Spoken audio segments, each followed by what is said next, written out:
Bueno, hablábamos acerca del patrimonio arquitectónico, que sería el tópico del día de hoy, y si nos permitimos un análisis, podríamos decirlo así, seguramente coincidimos en que el turismo solo ha empezado a recibir una atención crítica, sistemática, a partir de los 90, ¿no? Cuando se hicieron notorias las consecuencias del turismo masivo y también del auge de la sociedad de consumo. Y esto nos introduce de alguna forma en el análisis de cuestiones sociales, históricas y artísticas que derivan en dos planteamientos. Por un lado, el impacto del turismo en el entorno construido, y por otro lado, la gestión de los espacios urbanos y las formas de actuación en las prácticas proyectuales de arquitectos y urbanistas. Lo novedoso es que hay en nuestra región ciudades que se empezaron a plantear estas cosas, ¿no, Andrea? Por eso hoy tenemos con nosotros al arquitecto Rodrigo Molas, que es director general de planificación de la ciudad de San Fernando del Valle de Catamarca. Bienvenido, Rodrigo, ¿cómo estás? ¿Qué tal? Bienvenido, muchísimas gracias por la invitación.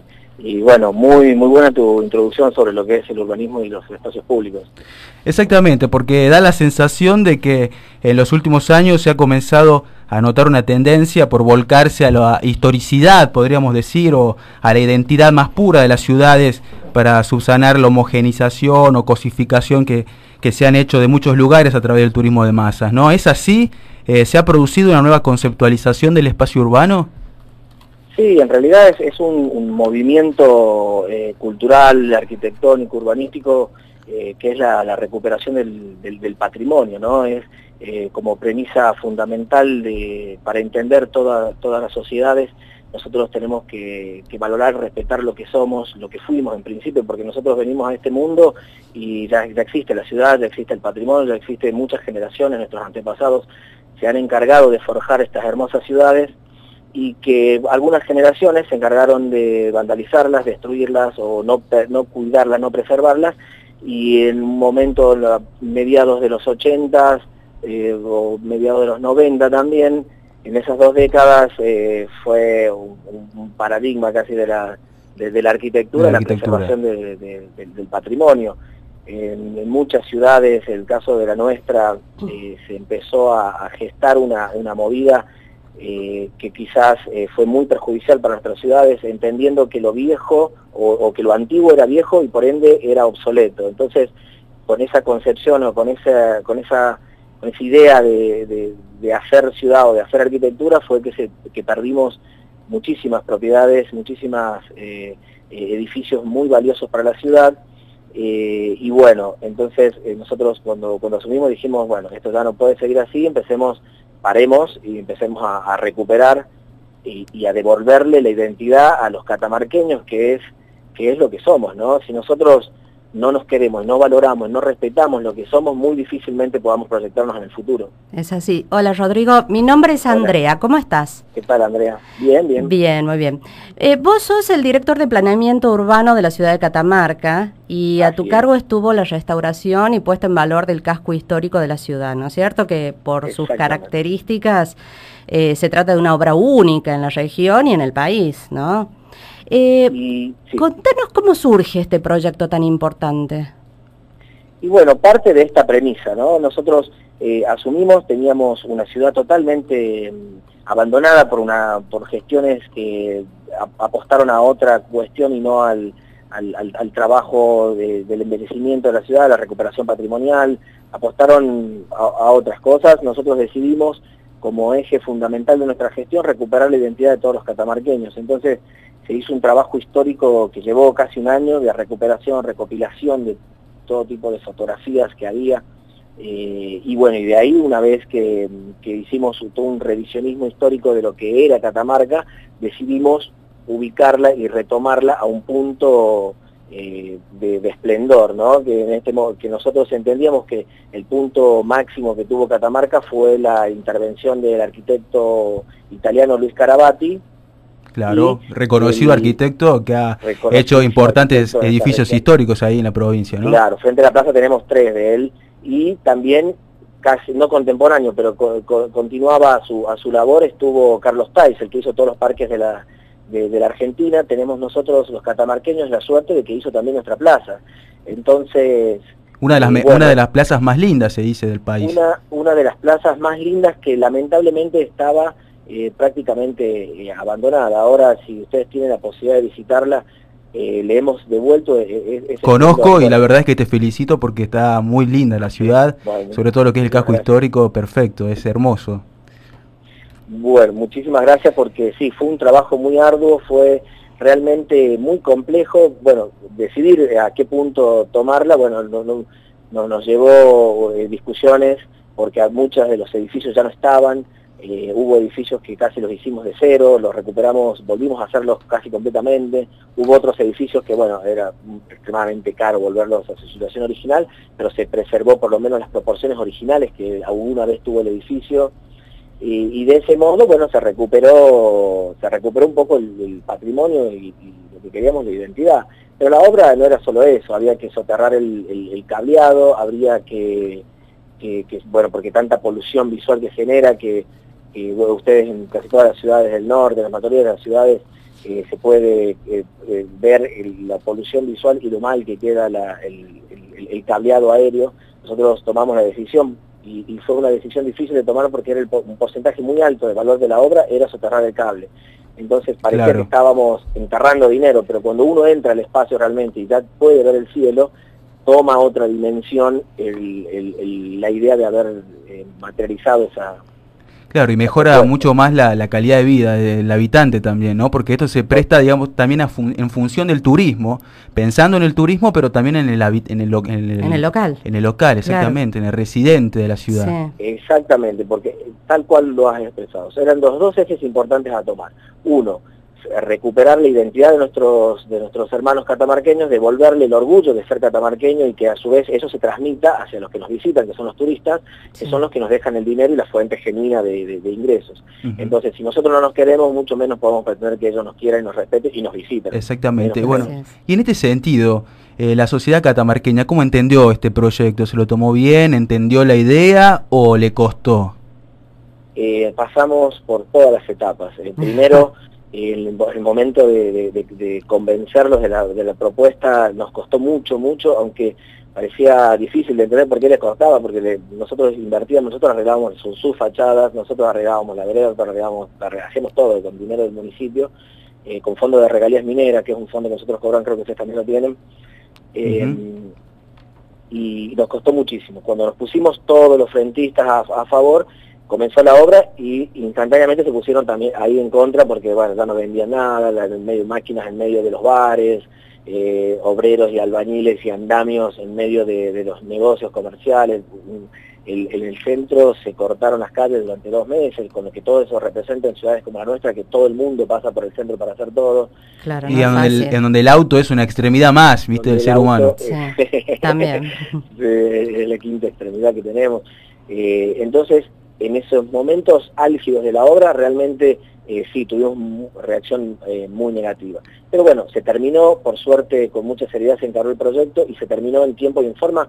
En realidad, primera vez en la historia de una obra en Catamarca que se termina 5 días antes de lo previsto, que justo coincidía con una procesión de una virgen, con lo cual no podíamos no terminar. Era la procesión de diciembre, que es la más grande que tenemos, claro. Entonces teníamos que terminar sí o sí, nos llovió en el medio, pero lo mismo, bueno, trabajamos día y noche hasta que lo logramos sacar adelante a la obra y terminamos, como te digo, 4 o 5 días antes de que vengan los visitantes. Eso fue en la parte, porque fueron como 5 etapas de obra. Luego entramos a lo que era la plaza propiamente dicha, y ahí sí tuvimos recursos de amparo, tuvimos presentaciones judiciales que nos querían, que intentaron parar la obra. Fue también toda una movida política, un poco la oposición estaba, ya veían lo que se veía con esta obra, que iba a ser un boom, y dijeron, bueno, le pongamos traba porque... Pero en realidad, bueno, tenían un poco de temor. Pero les cayó la boca un poco, ¿no?, con los resultados, digo. Sí, no, los resultados son irrefutables, claro. Gracias a Dios, y eso es lo que nos llevó a seguir con la obra. Estábamos tan convencidos de lo que estábamos haciendo y absolutamente seguros de lo que era lo mejor para todos los catamarqueños, que no había forma de frenar esta obra. Pero por un lado, les entiendo, estaban un poco preocupados porque empezamos a sacar un par de árboles que eran viejísimos, en realidad no por el hecho de ser viejos, sino porque están muertos, estaban infectados, corrían peligro de que se caigan. y entonces ahí creyeron o hicieron correr la bola de que estábamos talando toda la plaza. Claro. Además la masa forestal de la plaza era como demasiado oscura, ¿no? La hacía muy oscura la plaza. Y había sectores donde había especies arbóreas que estaban matando las especies que realmente deberíamos preservar. Claro. Había un pino que tenía 250 años y había un palo borracho que si bien estaba bien fuerte, bien lindo, pero tenía solamente 15, se lo veía grande y realmente quedaba violento ver cómo estaba trozado el arbolito, pobrecito, pero estaba matando un árbol de 250 años, un árbol que puso el mismísimo Thais. Entonces no tenía relación. Claro, no había punto de comparación, sí. No había punto de comparación. Sí. Entonces por ahí se agataron un par de cosas de esas, pero nada, del balance, si hubiera un balance de verdes, nosotros sacamos 15 árboles enfermos y plantamos 95. Claro. Entonces se recuperó la masa forestal y en muy poco tiempo, cuando esté desarrollado los árboles, va a ser totalmente perceptible ese cambio. Además agregamos un sistema de riego por goteo único, una cisterna que si se corta el agua en Catamarca durante un mes, los árboles y las plantitas y el césped va a estar regado, un sistema computarizado que se riega solo, tiene mucha tecnología, tiene un sistema de iluminación LED, no solo en la plaza, sino en todas las fachadas circundantes. La verdad que se agregó, se recuperó la historia, pero se le puso toda la tecnología del siglo XXI. Claro, que eso es lo importante, ¿no? Saber combinarlo.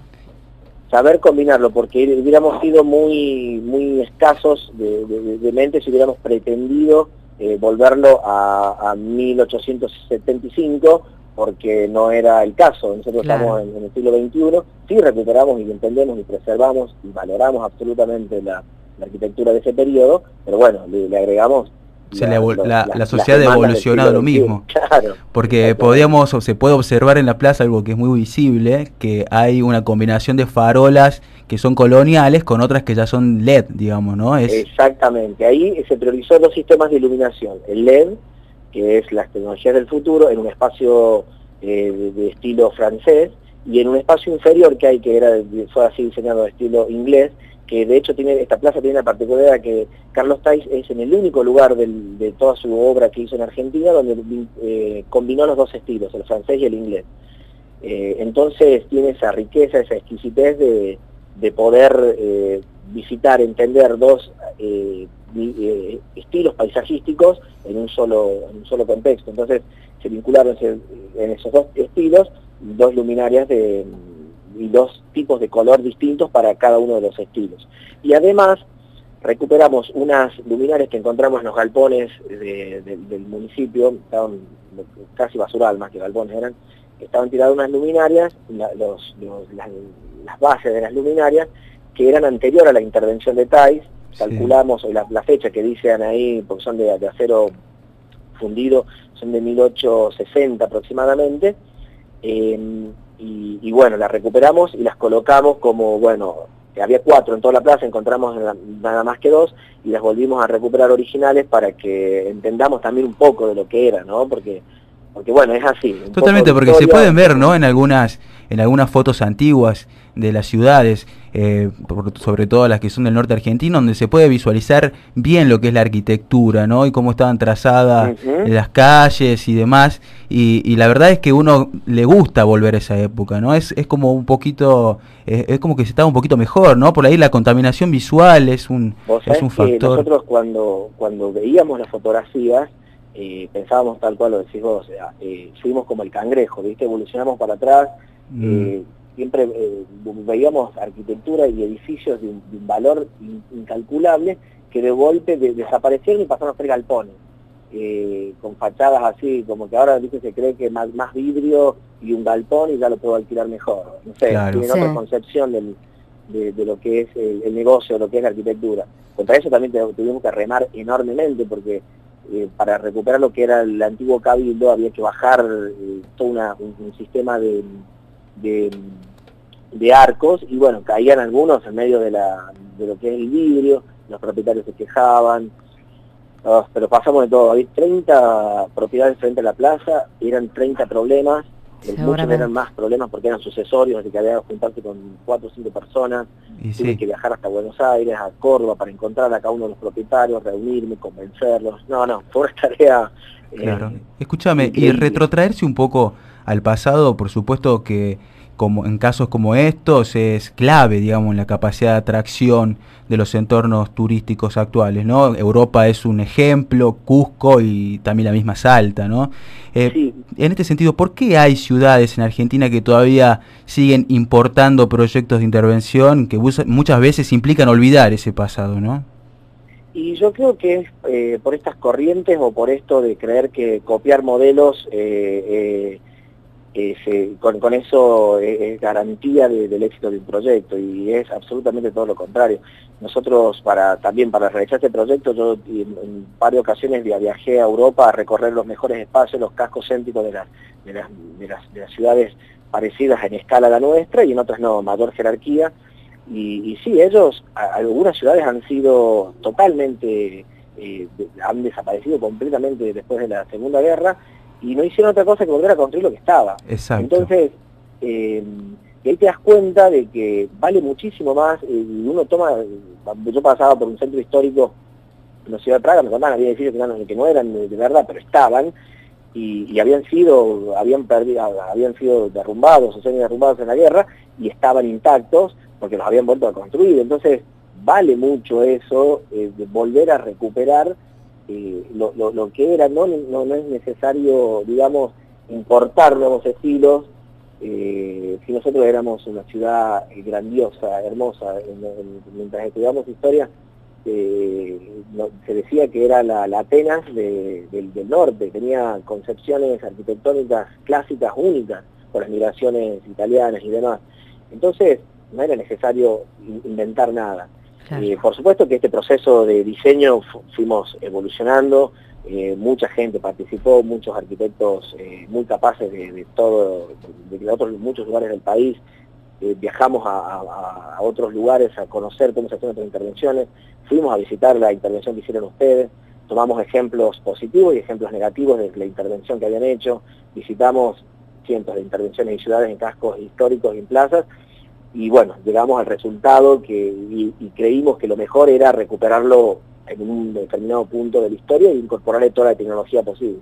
Rodrigo, bueno, no sé si, supongo que estás al tanto del aluvión que, hablando de otros países, ¿no?, de otras ciudades, que está recibiendo Cuba en este momento, después del descongelamiento, ¿no es cierto? Sí. Bueno, muchos viajeros, este aluvión está relacionado con esto, con que muchos viajeros no quieren perderse la Cuba original, ¿no es cierto? Porque dentro de poco, dentro de no mucho tiempo, nos vamos a encontrar con carteles de Coca-Cola, McDonald's por todos lados, y esa no es la Cuba que todos queremos conocer. ¿Qué opinas de todo esto vos? Nosotros tenemos un caso de similares características, no como Cuba, pero sí es una pequeña pueblito que está perdido en el tiempo, que es Antofagasta de la Sierra. Y hablando con el intendente de Antofagasta, bueno, le diagramé un plan urbanístico de cómo evolucionar en el tiempo, porque realmente la inversión privada puede ser muy catastrófica para el patrimonio arquitectónico si es que no se tienen las normativas correspondientes. Si uno no es consciente del valor de lo que tiene, perdés el patrimonio, perdés la identidad y todo lo que eso conlleva en el futuro. Nosotros partimos de esa premisa porque entendíamos que muchos de los problemas que tienen nuestros jóvenes catamarqueños es porque no se sienten identificados con su ciudad, no quieren su ciudad, vandalizan el inmobiliario urbano, vandalizan las plazas, vandalizan todo lo que pueden y arrasan con todo porque no lo quieren, no lo sienten propio. Y si uno no se siente propio, si uno pierde ese amor por lo que uno es, de donde uno viene o al cual pertenecemos, yo creo que el futuro de las sociedades está asignado por el mal. No podemos salir adelante como sociedad si no valoramos y respetamos lo que somos. Sí, la verdad que sí. Totalmente. ¿Hay nuevos proyectos de este tipo en Catamarca? ¿Se va a continuar con este criterio de preservación del patrimonio? Sí, por supuesto. Estamos, todo lo que es el área peatonal, comenzamos con un esquema similar, recuperación de todo lo que es primero el retiro de cartelería, fomentando el desarrollo de las fachadas y la recuperación de las fachadas. Ya no tenemos el presupuesto para ir como municipio arreglándolo, sí entramos en un proceso de negociación, por suerte o extensión impositiva, de algún modo tratar de fomentarlos y alentarlos a este tipo de intervención.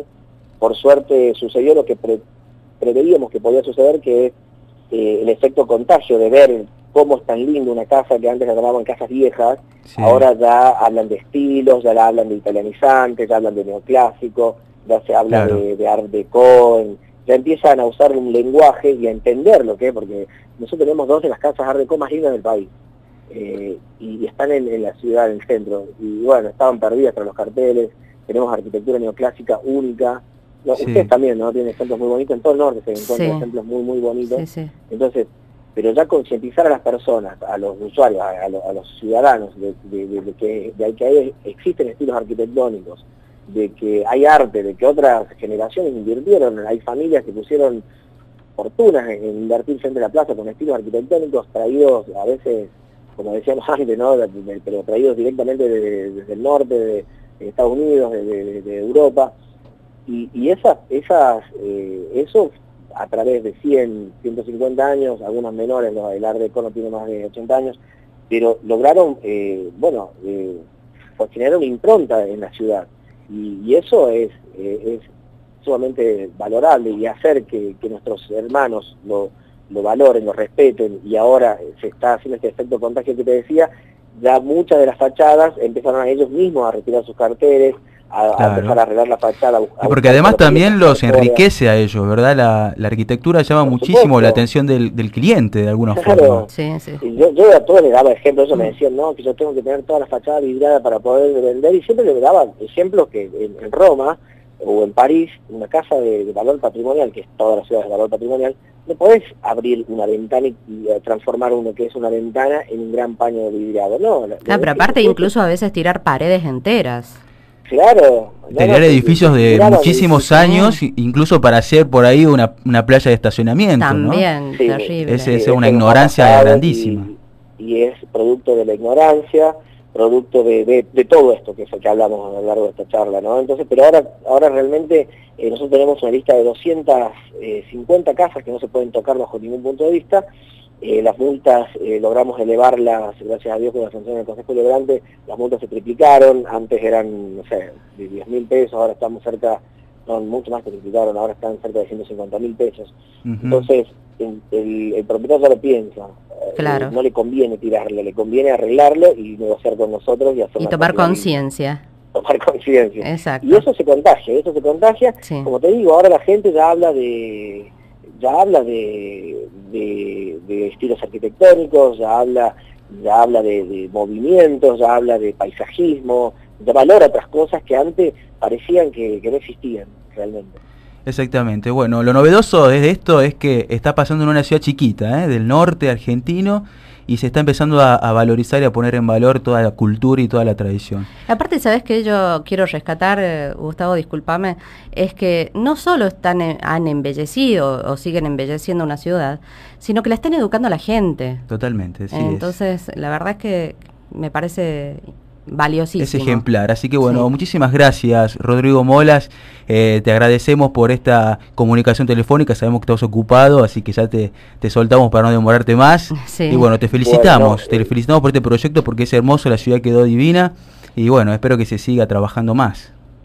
Bueno, muchísimas gracias, y realmente valoro y bueno, en nombre de toda nuestra gestión, muchísimo que ciudades como ustedes, que realmente también han crecido mucho, nos han servido de ejemplos en muchas decisiones, como lo que es la terminal de ómnibus o obras de envergadura que ustedes tienen, o la misma circunvalación, obras ejemplos que hemos tratado de seguir, copiamos, ¿viste? Entre nosotros tenemos ahí esta hermandad. Exacto, somos como ciudades mellizas. Exacto, somos hermanos mellizos. Y nosotros visitamos de ustedes, tomamos algunos ejemplos, otros no, pero bueno, somos ciudades hermanas, y que gente como ustedes hagan esta apreciación sobre nuestra intervención, la verdad que nos enorgullece mucho. Acá dice Jaime que nosotros le copiamos la plaza a Catamarca cuando se hizo la intervención. Jaime, nuestro operador, para la gente que no sabe. Así que bueno, muchísimas gracias nuevamente, Rodrigo. La verdad es que es un gustazo que nos dimos hoy en la radio para toda la gente de La Rioja que lo está escuchando. Espero que se empiecen a tomar también este tipo de prácticas acá. Bueno, espero que sí, muchísimas gracias a ustedes y bueno, me gustaría alguna vez ir al piso y conocerlos personalmente. Sí, totalmente, cuando vos quieras. Por supuesto, estás invitado para cuando quieras venir. Cuando vos quieras. Bueno, dale. Muchísimas gracias, Rodrigo. Bueno, gracias a ustedes. Chao, hasta luego.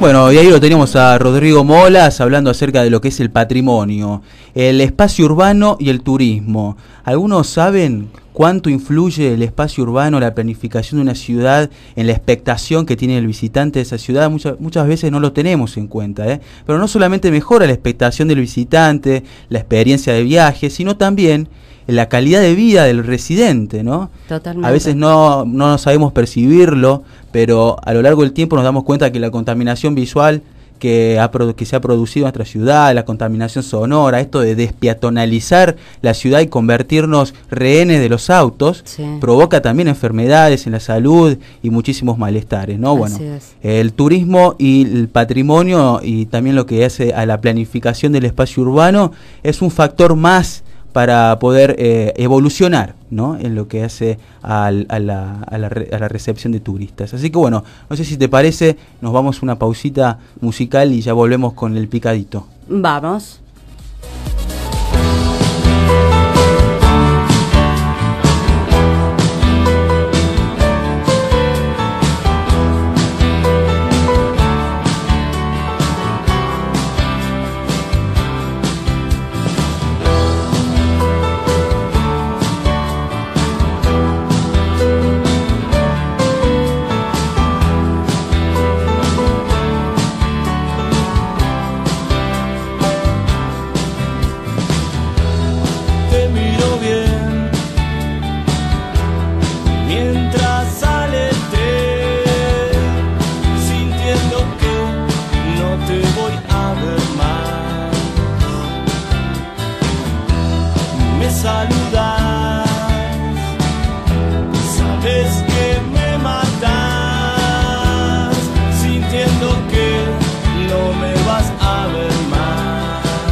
Ya pasó una eternidad, por eso no te escribí más. De una foto hice un tesoro.